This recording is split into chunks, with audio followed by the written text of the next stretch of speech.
Okay, so this is telling us, this function right here is telling us, that's telling us with time where the x coordinate, what value it's going to have, right?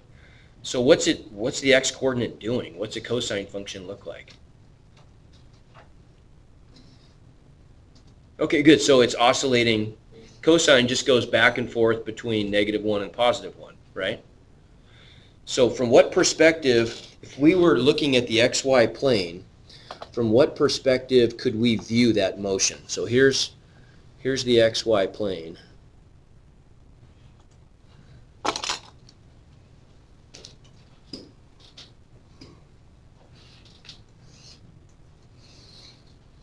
Where would the eyeball want to be if it wants to watch that motion? It's going to watch the, where's it going to be? I said what eyeball? The eyeball I'm going to draw on here. It's going to be looking down and viewing that motion. Where's it going to view the change in the x coordinate? So here's a random point. If it's moving around, let's say it moves like that. We can break that up into two parts. We could break it up into a change in x, right? And we could break it up into a change in y. Where would I look to view the horizontal change in x? From above. From above, right. It'd be like looking from above, wouldn't it? Right? So looking from above at this point, you see what I'm getting at? If we look from above, we would see this behavior. We would see this point just moving back and forth from above like in a cosine function, minus cosine t. Okay, where would we look to see this behavior? From the side. Yeah, because that's going to be, that's giving us the vertical coordinate as a function of time, right? The y coordinate. So we'd be looking from over here to see the y movement, right? What if we sync those up? Because really, we're just watching two different perspectives of the same movie, aren't we? Right? If we were to sync up those two movies, we would get the overall movement of the point. This is just like physics, isn't it? In physics, when we break up motion into a vertical and horizontal component, it's the same thing, right?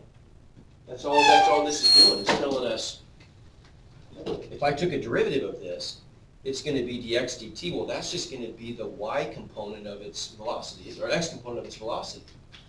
If I differentiate that, I'm going to get dy dt. That's just going to be the y component of its velocity, right? Okay?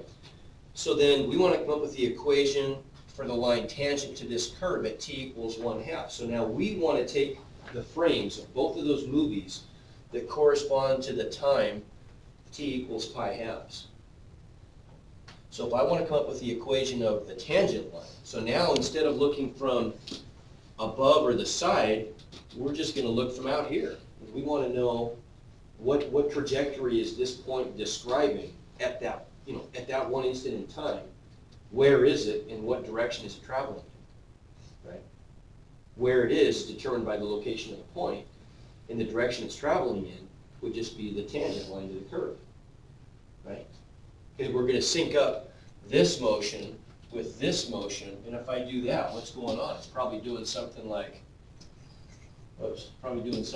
this, right? Where we got, who knows? I mean, I'm just making this up, but it's doing something like that, right? At one moment in time, I want to know when it's right there, for example. That's where it is, and that's the tangent line, so that's the direction it's moving at that. It's moving along that tangent line at that one moment in time, right? What do you think? Ideas? How could we do that? Where's the point going to be? How would we know? What are the x and y values going to be at that time? Say it again. You're right.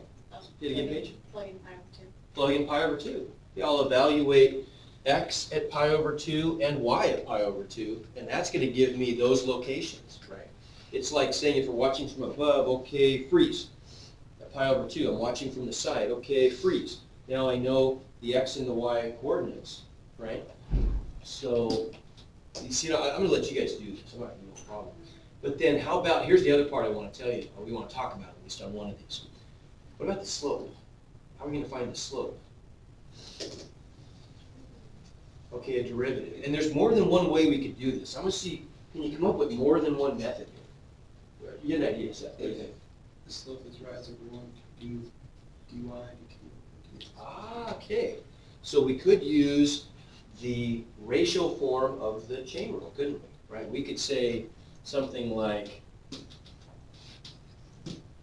dy dx equals dy dt times dt dx, right? That's not super convenient here though, right? Because what's dt dx? Instead of multiplying by dt dx, why don't we go ahead and divide by its reciprocal? So we could write this as dy dt divided by dx dt, right? That would be the easiest way, wouldn't it? Because we know, and then when I get an answer, my answer is going to be in terms of t's, isn't it? Right? If I took the dx dt, aren't I going to get, like, what am I going to get? What's dx dt if x is negative cosine t?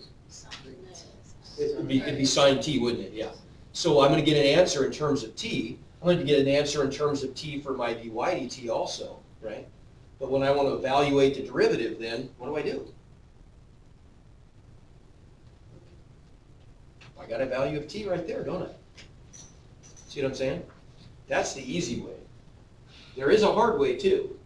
When we have a system of parametric equations, we could write, for example, y in terms of x.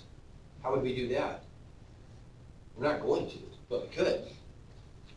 How could I write y as a function of x here? What would I have to do? This is really good to think about this stuff. You have to get the t by itself. Yeah. And then set them equal to each other. Yeah, we'd have to eliminate a variable by, right now, y is written in terms of t. So we would have to explicitly solve for t in terms of x and substitute, right?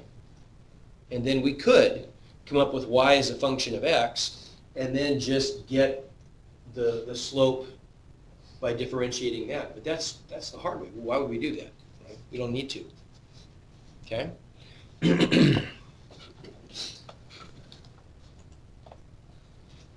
All right, let's look at the rest of this and just see.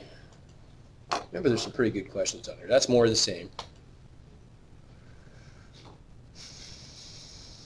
Yeah, you can do that. Okay. It's going to be a chain rule problem.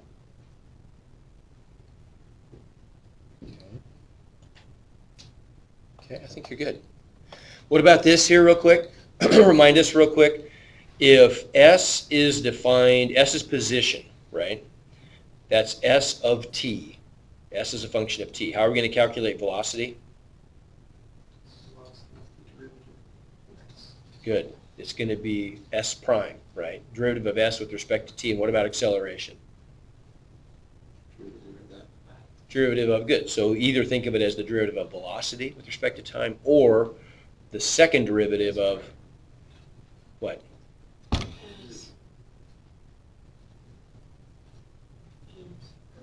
S. Yeah, good position. Good. Okay. I like it. All right. So let's look at a slightly more complicated example of implicit differentiation. And you're going to see this is not a big deal.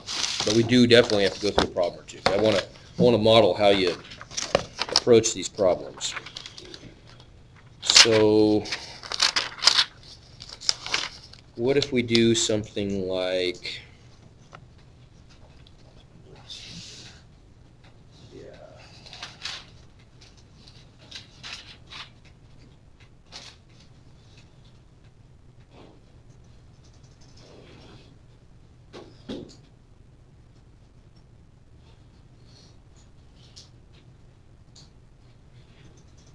okay, let's try one like this.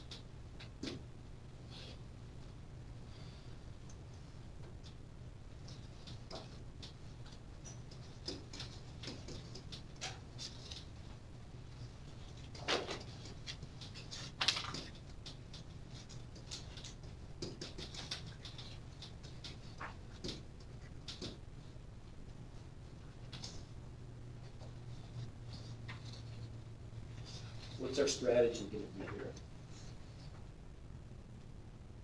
We're gonna try to solve for y in terms of x. Ooh, no thanks. Isolating y would be tough there, wouldn't it? Right? Be a lot of work. We don't want to do that. Right? What are we going to do instead? Take the easy route. We just want to find y prime. What do we do? What? This is what we looked at yesterday, remember? We're not gonna worry about isolating y. We don't have to have an explicit function of x, where y equals a bunch of stuff involving x's. They can be intermixed like this, it's fine. We just use chain rule, and we're just gonna differentiate everything implicitly with respect to x. Just differentiate both sides with respect to x. So if we do that, if we implicitly differentiate,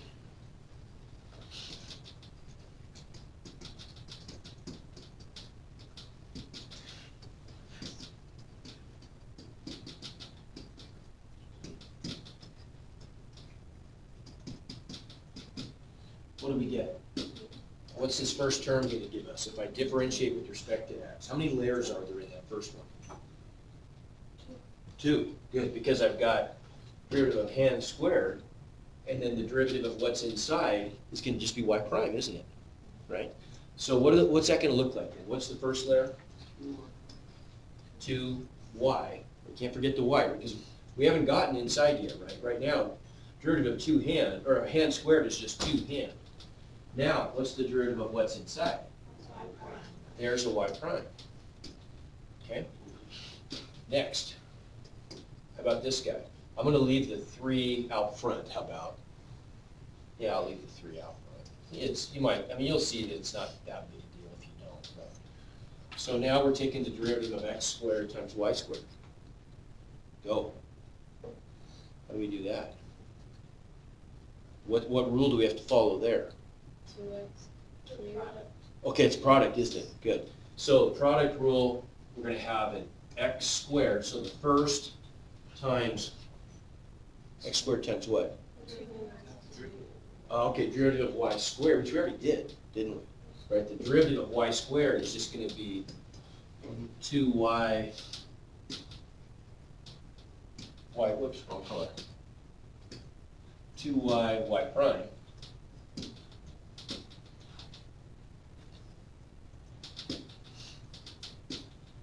Plus, now we're still doing the product. Y squared, what's the derivative of 2x? Or x squared, yeah, 2x. Okay, well what is x prime? We're differentiating with respect to x. So x prime would just be dx dx. So what's that? 1, right? So you see that there's only one layer when we differentiate x squared, because we're differentiating with respect to x, right? So y squared times 2x, and then finally, that guy. How many layers are there there? 1. What's the derivative of x to the 4th with respect to x? 4x cubed. And what about on the other side? Equals 0. 0. Okay. So then if we clean this up, and I just want to do this one time here, you could probably skip a bunch of steps here. We will skip a bunch of steps. But for now, let's go ahead and redistribute the 3. And so we get this string of terms. 2y, y prime, I'm going to add the y primes in a second, plus 3x squared, or 6. Right, if I distribute the 3, I'm going to get 6x squared y, I'll put it in, y prime. Why do you get 6x squared? Because the 2. The other one. Right, that's distributing to that term. Plus 6x y squared minus 4x cubed equals 0. Now I want you to describe, question, did I make a mistake? You said 6x squared. Oh, I wrote 2, I did, you're right.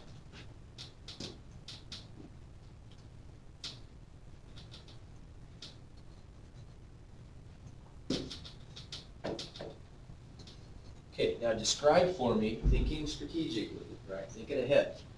What are the steps necessary to get the y primes, to get y prime by itself? Because that's all we're trying to do, right? Is find dy dx, which is just y prime. What do you think? I don't get how like you can get 6x squared y prime. It's 3x squared times 6. If it's, Doesn't 3 have to go to x separately? Multiply first. see, this is just, this is Okay. one Yeah. fact, that's one term and that's one term. Does that make Yeah. sense? Okay, so now what do I have to do to get the y prime by itself? Evan, what do I have to do? What would you do to get that y prime by itself? What's the first thing you do? Pull out What are you gonna do if I want to get y prime by itself? I want to get these by the, imagine, this would be the same thing as saying, what if I had, it looks complicated, but it's the same idea as what if we had something like 3x minus 2x plus 5 equals 7. What would you do? What would you do? minus Okay, you'd subtract 5, right? Then what? Okay, you could factor an x out, couldn't you? And the same thing is just combining like terms, right? So let's go back here then. What are we getting? If I want to get the y primes by themselves, what's going to be probably the first thing I'm going to do? Well, we could combine like terms. So these two are going to be on this side.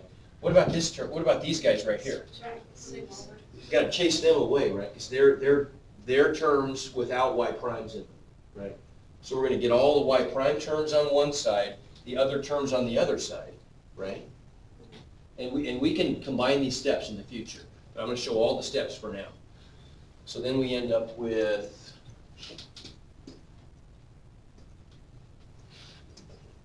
y prime plus 6x squared y prime equals, we'll put the positive term first, 4x cubed minus 6y squared. Now what? On the left side, pull out a y prime. So then we end up with y prime times, everybody agree, just 2y plus 6x squared y equals 4x cubed minus 6xy squared. Last step. Divide by 2x. Yeah, good. Divide by whatever remains when you factor out a y prime. Right? So then we end up with y prime equals 4x cubed minus 6xy squared over 2y plus 6x squared y. I would argue, with a straight face, that I think you ought to be able to go from here to there in one step. What's your thinking going to be to do that?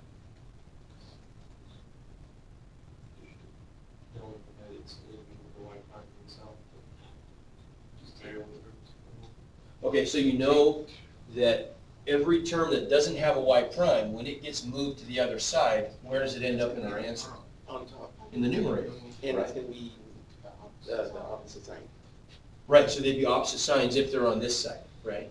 And any term with y prime is gonna be on the bottom. Yeah, and then we can look ahead and know that now the y primes, we didn't just luck out. The y primes, are we ever going to get like a y prime squared? No. By the chain rule, the last link in the chain is always going to be just a y prime, isn't it? Right? So we're either going to multiply something by y prime or we're not. It's that simple. So the ones where we do multiply by y prime, if we collect all those on one side, or if we imagine what would happen if we did collect them all on one side, whatever would be multiplied by y prime on that side, the sum of all those terms is going to be the numerator, right? So you really can jump, I mean, you could, if you just think, concentrate, and organize your thinking about this, you can solve this for y prime right into a fraction. It essentially replaces the work that you did here, but it's just much more efficient. Okay, let's try one where you're going to do that. So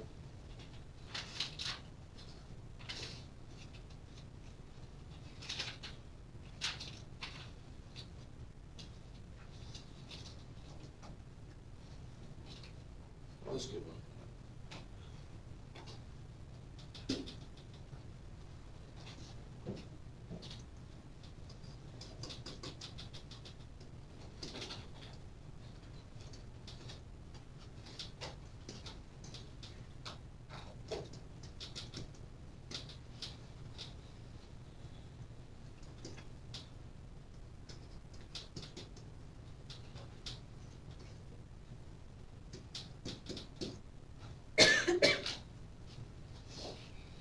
We want to find the value of the derivative at the point 3,1. Now notice when we're finding a derivative this time, we're given both an x and a y.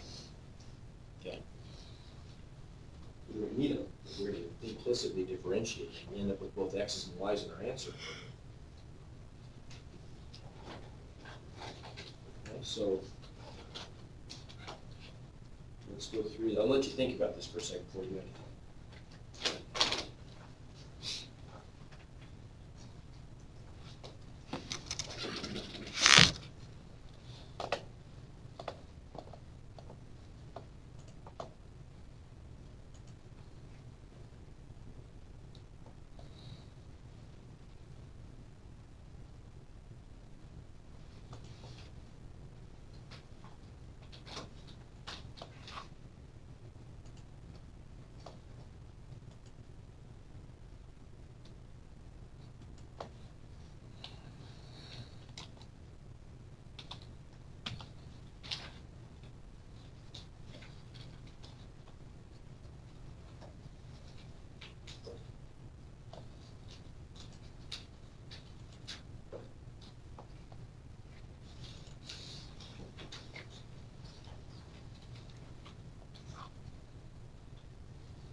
Okay, what do you think? What are we going to do first?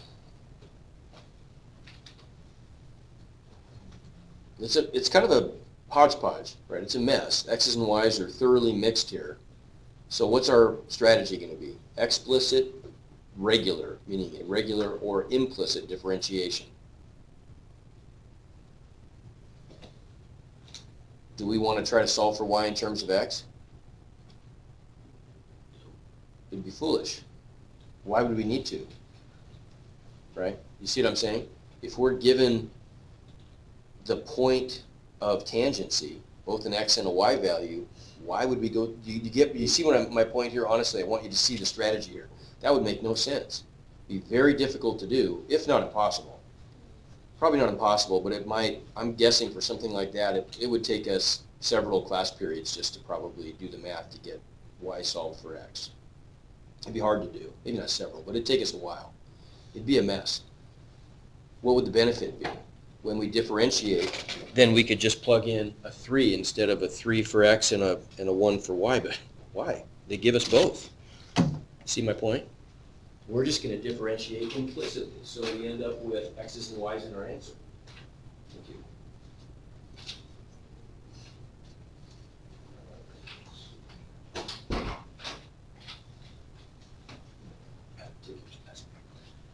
Okay, you see what I'm saying with that? You understand my point, why this is clearly one where we're just going to implicitly differentiate the chain rule. We're just going to differentiate with respect to x. Okay, so what do we get? Left side, what are we going to get? Talk to me. What about that 3? What do I do with the 3? Just pull it out front, leave it there, right? So we get 3 out front, and then what about the rest of that? So what's the first step going to be here? Paige, what's the first rule I'm going to apply when I'm differentiating this thing right there? What is it at the outside? Squared. It's a hand squared. Good, so what's the derivative of hand squared? 2 hand. 2 hand. Good. So inside here, we're gonna get a 2 hand to the 1, and hand is x squared plus y squared, okay? So now we do the next layer. What's the derivative of hand? So what's that gonna give us? Nick, what's the derivative of what's inside? Do the squares, so it'll be 2x. 2x, good, plus 2y. 2y, y prime, Y5, yeah. right? Okay. How do you know that it's only prime of y? Because we're differentiating with respect to x. Okay, Right. It was, So you wouldn't, an x prime would be meaningless. An x prime would just mean the derivative of x with respect to x, which is 1. Yeah, so it's only when you're differentiating with respect to a different variable are you going to end up getting a prime out of it. Okay? So there's the derivative of the left side. What about the right side? What do we do with the 100? Leave it out front. Okay, Quincy, what are we going to get from the rest of that then? What is that right there? What kind of rule? Product. Okay, so what's that going to give us? X times y good, plus plus y. y times 1. Good. So there we go. That's the calculus. Right now it's a matter of just organizing this. Okay, so what are we going to do here then? So we've got, I mean, this is a little bit of a mess, isn't it? Right? We're gonna have to distribute, right? Do we have to? I want you to think about this. Just think. Look at that for a second. I want you to try to come up with a strategy. We got to get the y primes by themselves in the most efficient way possible. Suggestion. Well, just a question. Does that 2 go to both? Yeah, it does. So we see how many, let's look on the left side. I've got this constant factor out front, so there's a factor. How many factors do we see on the left side of this equation? Yeah, 1, 2, 3, 4, right? Okay, so all we're trying to do, what kind of outcome are we expecting for this problem? What's our answer going to look like? It's going to look like y prime, but we're actually trying to evaluate y prime here. So are we going to, is the output going to be some function or is it going to be a number? It's going to be a number. Okay, now I want you to think about this strategically. If we're going to be outputting a number, is there a strong motivation for us to do a lot of simplification of the derivative? There's not, is there? Right? All we got to do is get the y prime by itself and then just plug in numbers, and numbers are easy to simplify. Right? Yes, sir. Do we have to wait until it's by itself, or can we just plug it up now and solve it? You could plug in numbers right now if you want to and solve for y prime. That's not a bad idea.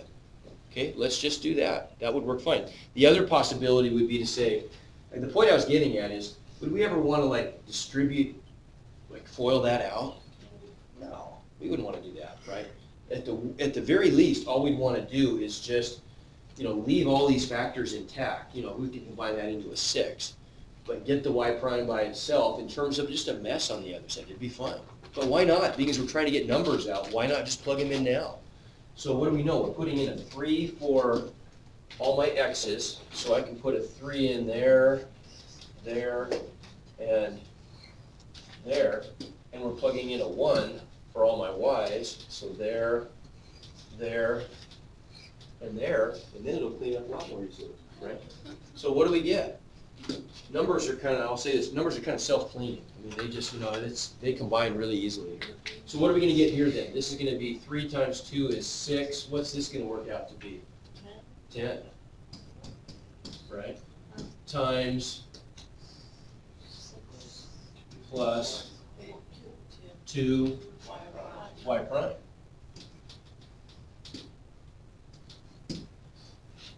Look at that. The left side just becomes, that's no big deal, right?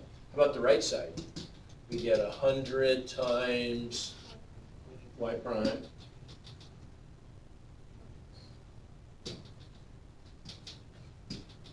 plus 1.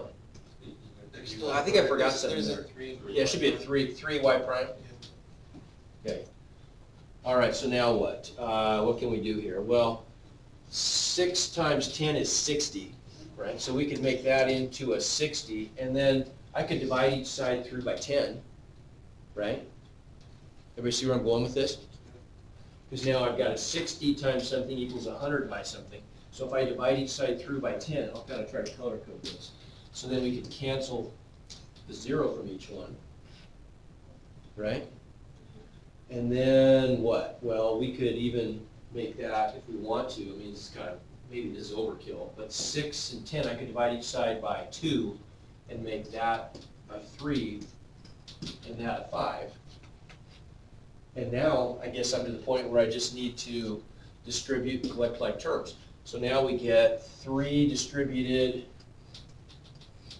is going to give us 18 plus 6 y prime. If I distribute the 5 equals 15 y prime plus 5, right? Push my y primes over here, so I get 9y prime equals, subtract 5, 13. Am I doing everything right here? Okay, and then divide by 9 and get 13 ninths is y prime. Okay? Okay, last one we got to look at, and then I think you're good to go on a lot of this stuff. See if we can do one. Is a second derivative. So let's just pick this one.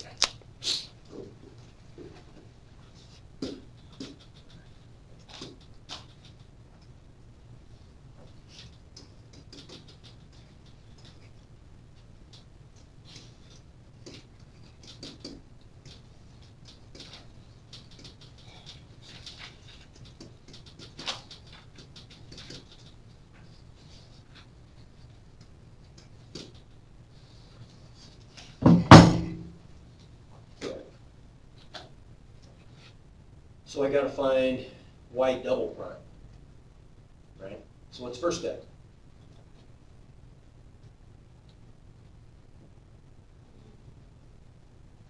To get the y double prime. Get a y prime, sure. Okay.